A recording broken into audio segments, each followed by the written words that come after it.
क्या आप जानते हैं कि इंडियंस ऑन एवरेज पाकिस्तानियों से ज़्यादा अमीर होने के बावजूद पाकिस्तानियों से कम खुश हैं?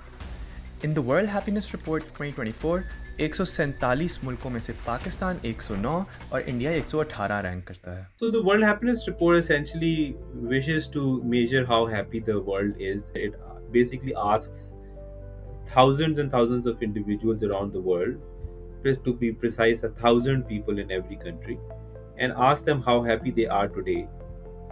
And if they say they are happy or very happy, they put them in the happy category. And if they say they're not so happy or somewhat happy, they put them in the unhappiness category.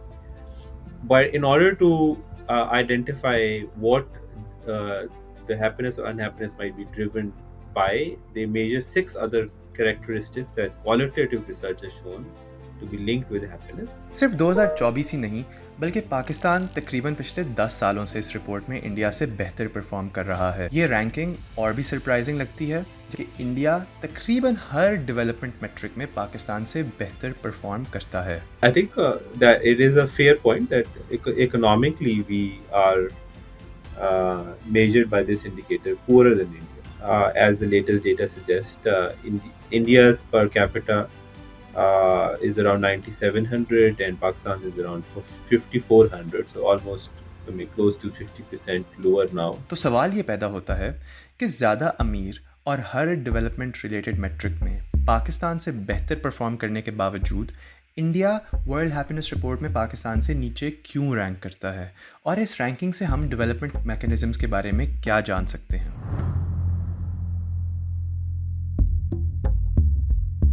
One would assume that there are a number of intangible factors that are, to a certain extent, that might be correlated with macroeconomic indicators, but are not reducible to macroeconomic indicators. तो आइए इन factors को हम और गौर से समझते हैं। Gallup के मुताबिक 2015 से पाकिस्तान में जेनरोसिटी यानी फराख दिली काफ़ी प्रोमिनेंटली पाई जाती है। तकरीबन 30 से 40 रिस्पोंडेंट्स ने वाजे किया कि उन्होंने पिछले महीने में सदका दिया था। इस मैट्रिक में पाकिस्तान पूरी दुनिया में 37वें नंबर पे आता है। इंडिया की सिचुएशन थोड़ी सी डिफरेंट है। 2005 में इंडियन रिस्पोंडेंट्स में से सिर्फ 25% ने सदका दिया था और उसके बाद से ये परसेंटेज कंसिस्टेंटली बढ़ती रही है। लेकिन 2024 की रिपोर्ट के मुताबिक इंडिया अभी भी जेनरोसिटी में पाकिस्तान से नीचे रैंक करता है। अब यहाँ दो सवाल पैदा होते हैं। फर्स्टली, दोनों ममालिक में फराख दिली के स्टेटिस्टिक्स में इतना फ़र्क क्यों पाया जाता है? I would sort of reckon the differences largely relate to the fact that India has much higher rates of internal migration, and I think that sort of the geographic difference in where your social networks lie and how sort of kinship relations tend to erode because of migration may be one factor in explaining why overall rates of giving might be lower in India. दूसरा सवाल ये है कि एक society के लिए generosity माशरती और जहनी तौर पर क्यों ज़रूरी है? The happiness literature basically points out that if you're actually helping someone else out, it makes your own miseries look much paler. It makes you think more about others, and it lessens your worries about yourself. 56.9% पाकिस्तानियों और 40.7% Indians ने पिछले महीने में एक stranger की मदद करने की इत्ला दी। दूसरी तरफ अगर हम स्ट्रक्चर्ड वॉलंटियर वर्क को देखें तो इंडिया पाकिस्तान से थोड़ा सा बेहतर परफॉर्म करता है। 17.2% इंडियंस ने 13.3% पाकिस्तानियों के मुकाबले में वॉलंटियर वर्क में शिरकत ली।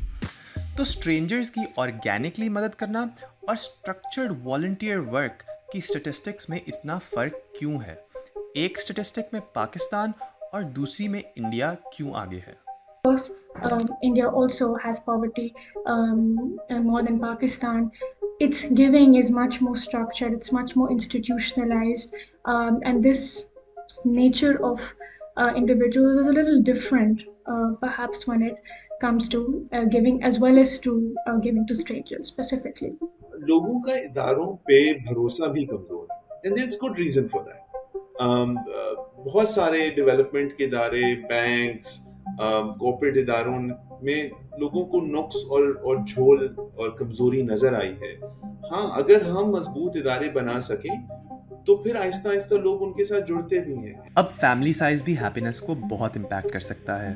2023 की मरदमशुमारी के मुताबिक पाकिस्तान का एवरेज हाउस होल्ड साइज़ 6.3 है, जबकि इंडिया का एवरेज हाउस होल्ड साइज़ 4.2 है। यानी पाकिस्तान में आम तौर पर घराने इंडिया के मुकाबले में थोड़े से बड़े होते हैं। तो हाउस होल्ड साइज हैप्पीनेस के साथ कैसे रिलेटेड है? If we take the assumption that the number of meaningful relationships is one particular way in which sort of happiness is derived, and the number at the expanse of your social network is one way in which sort of people derive life satisfaction, then surely it will have implications. A smaller family will have implications for overall levels of happiness. अगर हम दोनों ममालिक के urban और rural house hold sizes compare करें तो तस्वीर और भी क्लियर हो जाती है। पाकिस्तान में अर्बन और रूरल हाउस होल्ड्स के दरमियान फ़र्क बहुत कम है। शहरी इलाकों में एवरेज हाउस होल्ड साइज़ 6.24 और देहाती इलाकों में 6.33 है। लेकिन इंडिया में ये गैप बहुत ज़्यादा है। शहरी घर की एवरेज साइज़ सिर्फ 3.7 है इंडिया में, जबकि देहाती घर 4.4 तक पहुंच जाते हैं। यानी इंडिया में अर्बनाइजेशन का फैमिली साइज़ पर बहुत गहरा असर है, जबकि पाकिस्तान में ऐसा नहीं है। अब सवाल ये पैदा होता है, इंडिया में अर्बनाइजेशन पाकिस्तान से इतनी अलग क्यों है और इसका खुशी पर क्या असर हो सकता है? So I think the difference is so a function of again two things. The first is again internal rates of migration, but probably the bigger factor is the decline in fertility rates in India. So India is, in many parts of India, the fertility rate is just around replacement rate. In some big cities, it's actually fallen below replacement rate. So we're looking at a number of about 1.9 to 2.1 in different parts of the country, whereas in Pakistan, the fertility rate is still robust. It's still above 3.5, which means that women are generally having more children. Also, age of marriage in Pakistan has remained largely, the average age of marriage has remained largely consistent for women. So it's, I think, changed maybe by a year and a half over the course of 20 years. In India, that seems to have changed significantly as well, and that leads to sort of obviously smaller family sizes. So the joint family and larger number of children, multi-generational households, that is certainly something that India and Pakistan have taken a different trajectory on. And it is the same time period that our happiness is improving and India's happiness is going down, whereas our income is reducing and India's income is rising. Let's go back to our original question. Pakistan के सियासी और मुआशी indicators India के मुकाबले में काफ़ी कमज़ोर हैं, लेकिन फिर भी हैप्पीनेस के मैट्रिक्स में पाकिस्तान इंडिया से बेहतर परफॉर्म करता है। तो ये हमें डेवलपमेंट और हैप्पीनेस के बारे में क्या बता सकता है? I think it's important for states to know whether the population that they govern over, are they sort of happy, are they satisfied, what are the levels of sort of life satisfaction that exist there. And I think that should certainly be a plank of policy making, right? People should be government should be concerned about whether the people are generally content and satisfied, and what are the sources of that contentment and satisfaction, and what could governments generally do